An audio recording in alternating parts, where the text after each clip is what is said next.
Hi, I'm Brett. If you have a dream and a passion in your heart to start something new, to launch a creative project, to build a new business, or whatever it is you're dreaming of, but you're feeling a little fearful and insecure about it, this video today is for you. As a documentary filmmaker, I've had the opportunity to travel all over the world capturing stories of amazing people. And as a keynote speaker, I've gotten to speak to some amazing audiences, but one of my favorite opportunities is the opportunity to sit with some young people and talk to them about their journeys and the things that they're excited about. And they often ask me when we do question and answer, particularly with some of like elementary school age kids, they often will ask me, how do you get started as a filmmaker? And what I say to them is, well, when my dad was, when I was a little kid, my dad brought a video camera into the house when I was about 8 years old, and he let me make movies with it. And I started making these little movies. And I say the very first movie I made, it was absolutely terrible. And I talk about how embarrassed I would be if I showed it to them today, and they all laugh about it. And then I say, but I got so excited about it that I made a second video. And the second video, it was also terrible, but it was a little bit better than the first video. And then I made a third video, and the third video was a little bit better than the second video, although still terrible. And then I kind of go on and on and on until these kids can predict what I'm about to say and kind of join me in the process. And what I always want them to understand from that is that the process of creating anything and starting anything is always pretty ugly and raw at the beginning. I made 500 terrible videos, probably more than that really, that were just horrible, that were not good. But in the process of doing that, I not only learned my skills, but I found my voice. And it wasn't really about the equipment or whether it was good or whether I had the right equipment or enough equipment or whether I was really ready to do it. It wasn't about the equipment, it was about me. I was the equipment. I was the most important equipment in that scenario. And so I was learning about me and my voice. And education is great, but most of the time education teaches you what other people are doing and what other people liked and what other people found interesting and exciting ways of solving problems. But the process of going out and just doing it, just going in, knowing that it's going to be messy and that it's going to be hard and that you're going to fail and that things aren't going to work out, that is the way. I mean, that is the process. That is how it works. And so in the process of making those 500 or so terrible videos, before I made a video that was even worthwhile to maybe be called a film, that process taught me what I loved and what my passion was and what my voice was and what I had to say and what was unique about me. So that journey was very important, and I'm not sure there really is much of a shortcut for that. But the thing that's challenging about it is you can listen to me say that and say, okay, I get that. That's true. But I'm just starting out and I've got these challenges. So I posted about something about this recently, and my friend Harris, in reply, sent this comment. He commented on one of my posts, and here's what he said. He said, if I can open up my heart for a second about this. I've heard this advice for a long time, and I believe it's great advice, but for me, it also seems to be crippling. I'm already pretty self-critical in my creative efforts, so knowing that I'm going to make terrible mistakes honestly makes me not want to make them at all. Better to stay a good and beautiful idea in my head than see it botched on paper, or so my fear tells me. I love my ideas so much that I'm scared to work on them and turn a good idea into a bad product. How would you suggest dealing with feelings like this? So you may have just listened to me read Harris's comment, and you may have totally 100% identified with that. But it may also be that there's something else going on in your life about the business you want to start, the creative project you want to do, the relationship you want to launch into in your life, whatever it is, that's kind of this big thing out there that's important for you that you're passionate about. And there may be some voice exactly like this or similar to this that is kind of speaking fear and insecurity and uncomfortableness into that space, and you're like, I don't really think I can do this, and it's keeping you from being willing to make the 500 terrible videos that you need to make to get to that place. So let me give you I'm going to give you 3 practical tips today. 3 things that I think can kind of help you get going in that process, get going making those first things and feeling okay about it. And here's the first one. Stop taking your life so personally. That sounds kind of nutty when I say it, and it's hard for me too. But I had someone say that to me one time. Stop taking your life so personally. And I remember thinking, what does that even mean? What are you talking about? And I'm not even sure that the person that said it to me actually knew what it meant or what they meant by it. They just kind of liked the way it sounded. But as I have thought about it for a while and really kind of, what does that mean? I think what it means to me, it's difficult to analyze it because it's like, how can I not take my life personally? It's my life. This is me. This is my work. This is my dream. This is my passion. How can I not take it personally? How can I not get, so caught up in it like this? And I think what's helped me with my projects, because I've worked on a lot of different films, a lot of different projects, all of them have been an expression of my heart, have been an expression of me, have shown who I was, particularly our newest film, Look to the Sky. It is really an expression of how I feel about myself and about the world and about the kind of world I want to live in.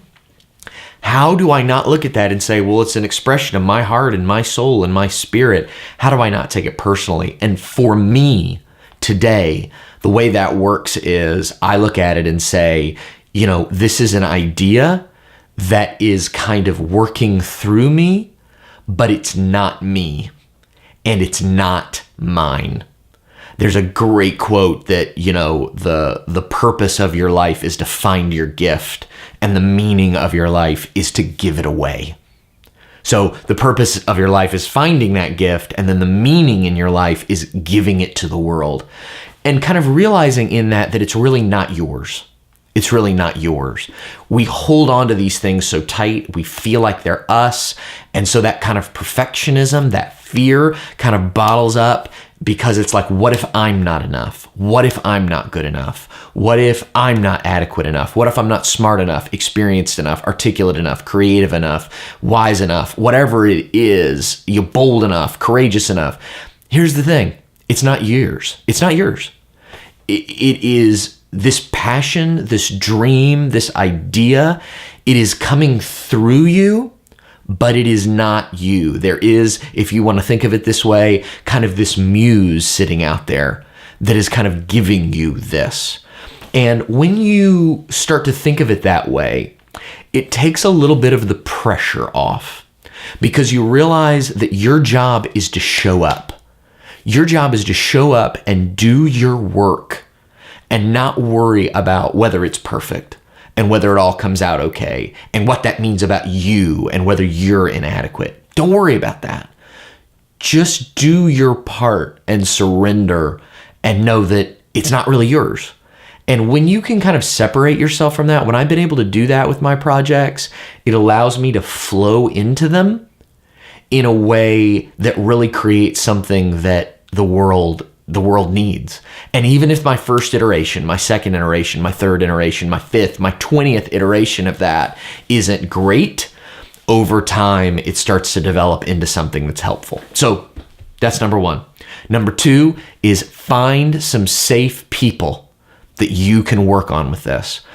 Sometimes it's great to have like a mentor, like an experienced mentor that can walk you through it, but it doesn't have to be someone experienced. It can be pretty much anyone that is interested in going through that with you. And when I say the word safe, what I mean by that is you're not looking for critique. What you're really looking for is blue sky, wide open brainstorming.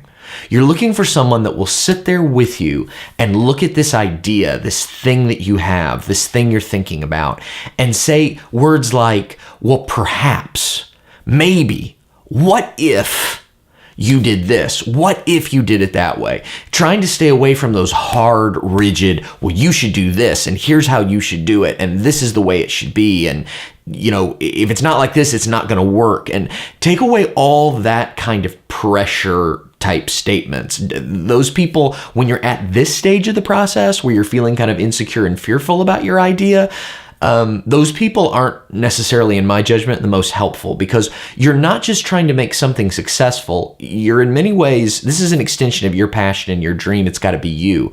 So what you need is somebody you can sit in the room with, and they don't even really have to understand or be super experienced in what you're doing, but that you can kind of explain what you're doing, and they can kind of, almost like a investigator or a journalist, kind of ask questions and probe into it and be curious and say, well, why do you feel this way? And what do you think about this? And how do you think people would respond to that? And what would excite you? And, that can kind of walk you through that process, and you can kind of brainstorm that together. And then you can take your first iteration of something, as bad as it is, as imperfect as it is, and bring it into that space, and you guys can critique it and understand it and rework it and that sort of thing. And then when you get a little further down the road, that is when you might want to look for somebody that's really, really good, somebody that really can mentor you. But sometimes we look for mentors, like experienced mentors, a little too soon. Like we haven't really done our work. We don't really understand our problems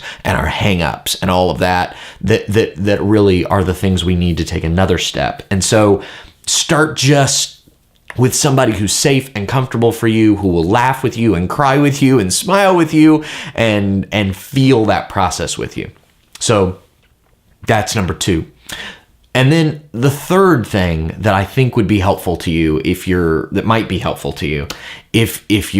experiencing that kind of insecurity and fear, is just start wherever you are. And here's what I mean by that. You may feel like you have this great opus in you, this great idea, this great, novel or this great play or whatever it is, or this great business idea.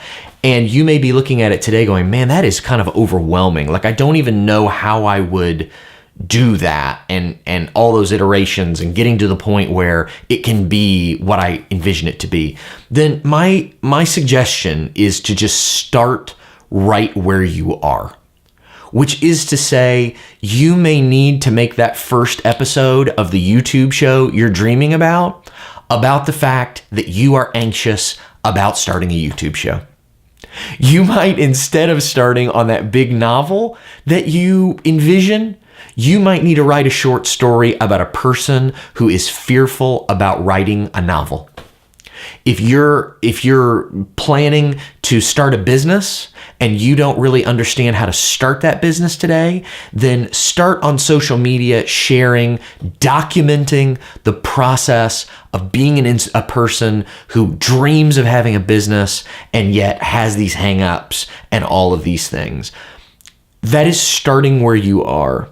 That is getting the ball rolling, getting momentum happening, making change and growth a part of your game plan, but doing it where you are instead of trying to start in this big lofty place.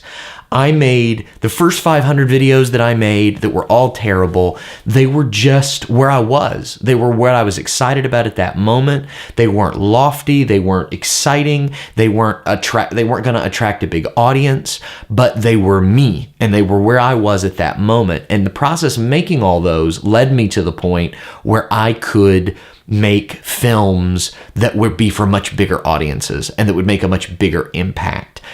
But I started right where I was and with what was in front of me. And that made it seem less intimidating. So I hope that's helpful to you. I hope those 3 ideas make a difference. And I tell you the reason why it's on my heart to share that with you today. The reason it's on my heart is because I believe deeply that there is something in you that the world needs, that the world is missing something right now. There is a you-size gap in the world at this moment. And so I don't want the world to be cheated out of your contribution. I want people to see that amazing, beautiful, glorious thing in you, and I want you to bring it to life. And I get that you have concerns and you have fears and you have insecurities, but I deeply believe that what's moving, what's stirring in you is a movement that the world needs to experience. And it doesn't matter if it's 10 million people or if it's 10 people that experience it at first as you get going. Don't worry about that. Just get moving and work through. Maybe these tips today will kind of help you work through those fears about that and allow you to move into something beautiful. Thanks for being amazing. I look forward to seeing what you create and what you do. Let me know in the comments here what your thoughts are about this video, and perhaps if there's something else I can clarify or help you with. Have a heroic day. Thanks for watching this video. If it was helpful for you, you can see more inspirational videos and writing and all kinds of stuff on my website. It's brettkulp.com. Thanks for being awesome.